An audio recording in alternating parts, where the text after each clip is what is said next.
Well, I think this was a diverse set of presentations, but together give us certainly some more insight, a lot more insight into the topic of our workshop, the arguments for ECD from different perspectives, particularly economic, how to bridge the gap between benefit and cost data and what countries are actually implementing and how they're implementing it. So let's open it up to the forum members first. Is that the, I think that's the approach. Anyone? Yes. It's a question for Constanza, actually. First of all, I applaud the Colombian government's effort to take a comprehensive approach to early child development. We were engaged by the Ministry of Health of Colombia about a month ago to provide technical support for autism developmental disability. Just wondering, what is your view in terms of integrating disability into early child development policy in general?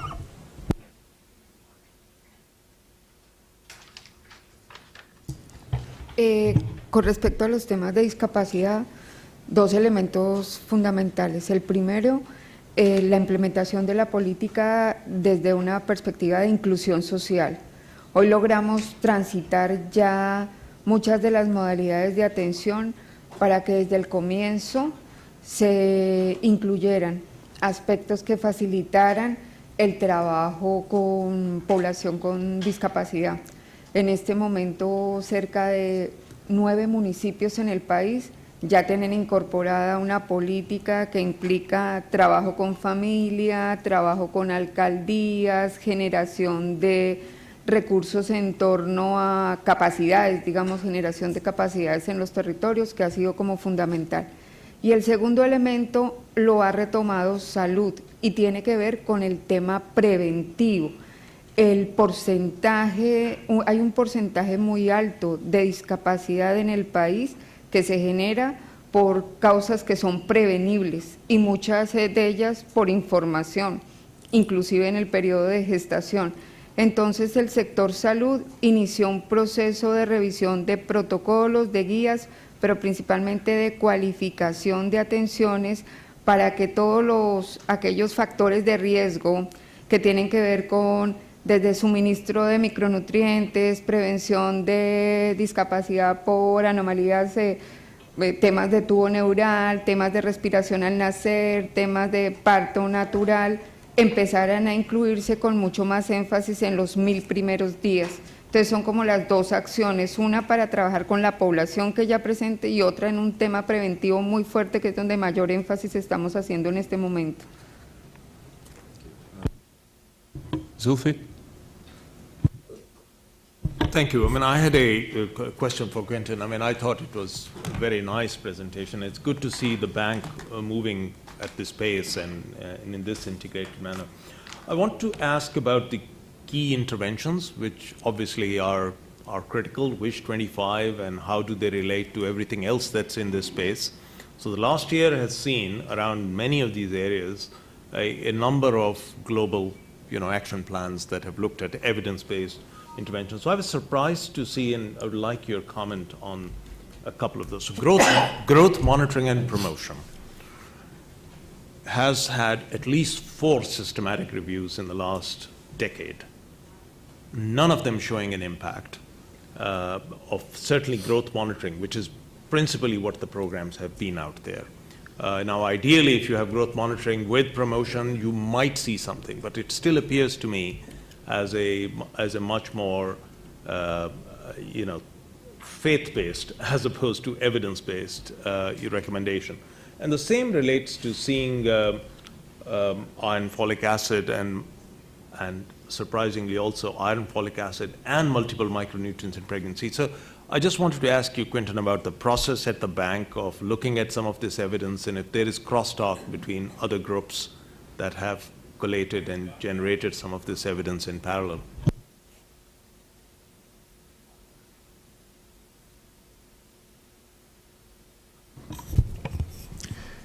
Yes, so the process that we followed for the moment has been internal, meaning that we had a number of specialists in each of the sectors advising us, and the interventions were chosen on the basis of our interpretation of the evidence as to whether they were successful. What is going to be the next step for the process is that we're going to make the document available. This is not going to be the final version of the document, and one of our intentions was to make it available to all of the forum members so that we do have your comments. That wouldn't mean that we would necessarily agree with you, that's a discussion, but we will have that phase that will be open and on any one of the interventions. Now we want to keep it at 25. If there is a 26th one that comes up, we will welcome it, but we don't want this to become too long, and there are ways of managing that. But so the process was internal with advisors. I mean, Joanne was one of our key advisors and a few others, but that will be made available to everybody before it's completely finalized. Just a time check, we're getting close to 1, but how can we... 1:05? Okay, so about 5 more minutes. I think there's a question back there. Yeah. Mark Miller from Fogarty NIH. In the beginning, we were challenged to look at the barriers to action, and I think there's a wide consensus in this room about many of the activities and to make investments into health, but when this is translated into policy or economists who take this amount of data, frequently it's used with a discount rate. And that discount rate is sometimes suggested at 3% or so, when we're really talking about issues that pay off in decades. And it's wonderful to see the bank investing so much into this at this point. But the challenge is that the discount rate is much higher in developing countries. I would submit as a armchair anthropologist, it's probably more in the order of 100%. In teenagers, it's probably 1,000% in terms of wanting to realize benefits now as opposed to the future. So what I would challenge this group is to think about, when we're thinking about these payoffs decades to come, is how can we keep this agenda alive and not necessarily be the flavor of the month or the decade, because these are long-term investments. And again, I'm very pleased to see the bank increasing its investments in this area, but it will come down to priorities and changing priorities over time, whereas there has to be some consistency in some of these investments. Quentin or Jerry? I mean, maybe just a quick answer, which is not it's only a partial answer. I mean, yeah, discount rates are very important. I'm not sure I would agree with the very high discount rates that you mentioned, but they are high for the poor for a number of reasons, which are opportunity costs and so on, and they can change depending on the accompanying policies that you would implement, right? So we have to be careful about what kind of discount rate we mention. In terms of priorities, one of the questions for us that is actually difficult is to say, okay, imagine that after Zulfikar and other comment, we agree on some kind of 25 essential interventions. That's only one step. The more difficult question is, of those 25, which ones do we really want to push in different types of countries according to typology, right? What we are going to do in Guinea is not what we are going to do in Mexico. And we are starting that work, but that will take a longer time because that's even more difficult to agree on than is the case for the 25 intervention.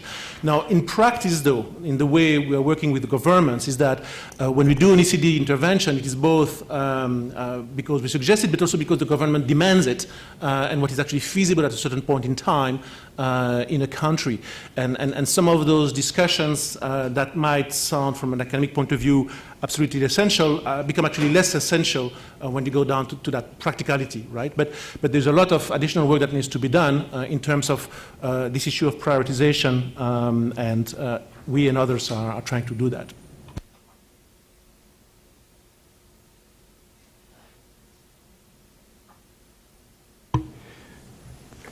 I think most economists would argue the appropriate social discount rates from the point of view of developing countries are nowhere near of the order of magnitude that you were suggesting in your comments.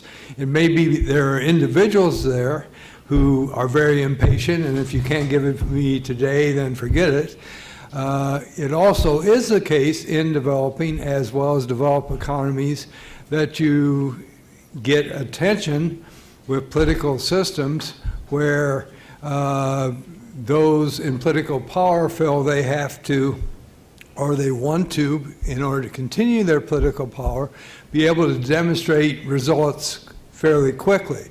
But what does results mean? I mean, I think the Mexican Progreso Oportunidades program is a good example where the end aims were increasing lifetime productivity, but by having benchmarks, benchmarks that we all will agree were imperfect, but they were benchmarks that the program could be measured against, such as schooling enrollment rates.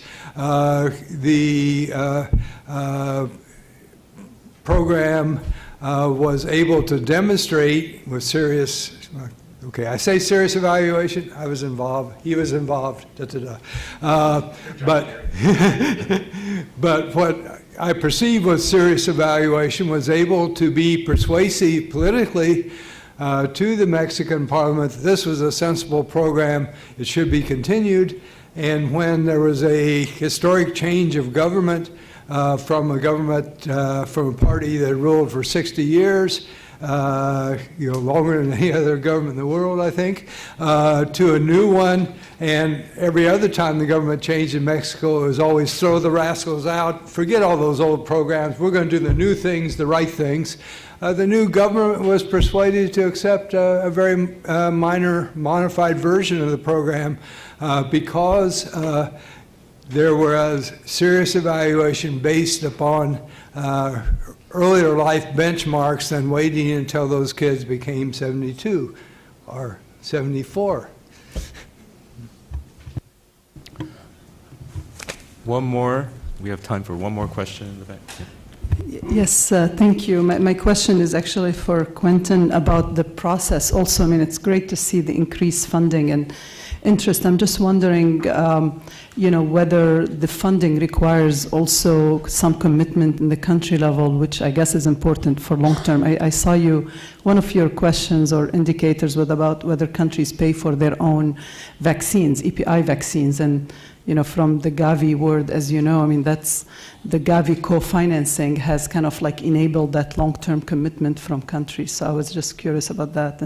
And also wondering for the impact evaluation, because you said you're monitoring impact, what are the set of indicators that the World Bank is using? Because actually this is something that will be very relevant for our discussion.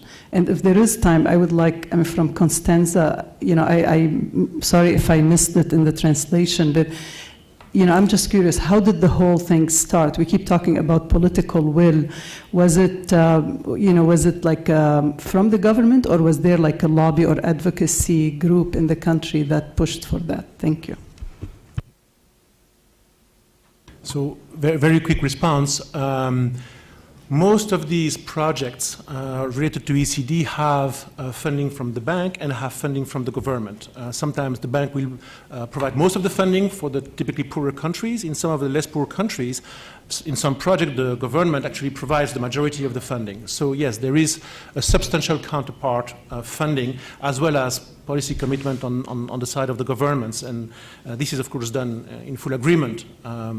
In terms of the indicators for the impact evaluations, that's really specific to each individual impact evaluation. So in the first phase, I think there were about 12 of them, and I think there have been another 12 or so or 15 funded very recently. These are serious impact evaluation, right, with about typically $500,000 in funding for baseline and follow-up data collection. But the indicators depend really on what the goal is. I mean, for example, there was a recent Brazil one where childcare centers were provided, and the indicators were much more on the side, actually, of the mothers and the impact on work and income and so on. But there have been other ones that are really monitoring in very detailed way the growth of the children. The good news is that we will have, we already have about a dozen, but we will have 20, 30, 40 progressor type evaluations, which are very serious, with typically randomized controlled trials to really assess the impact of those interventions.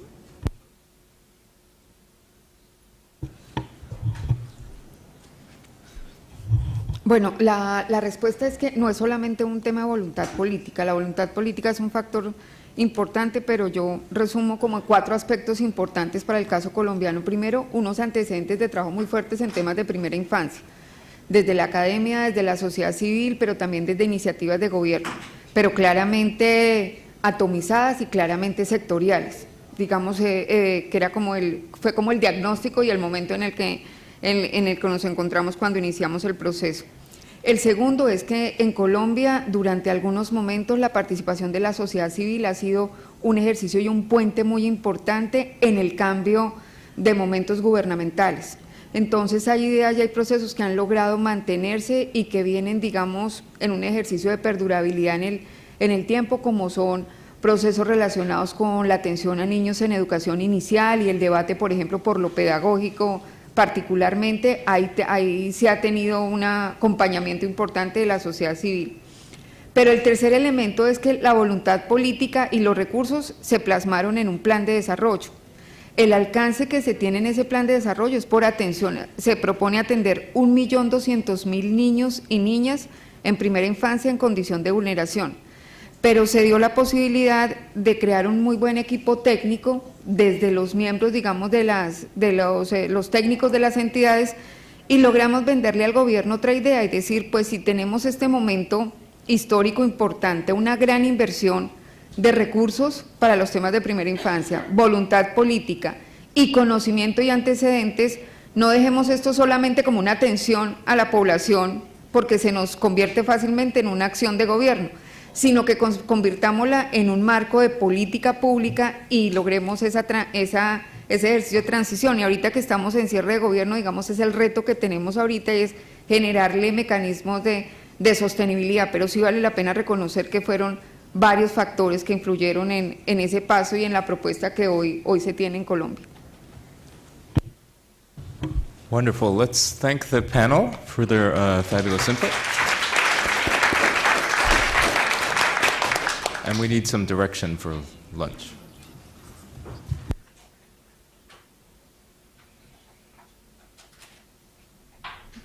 Is this on? Yep. Thank you. I just wanted to take a moment to thank again all of the sponsors who have made this initial workshop possible and the whole forum possible. This is the beginning of a very rich process. And we're sorry we have to bring this phase to a close this morning, but lunch awaits.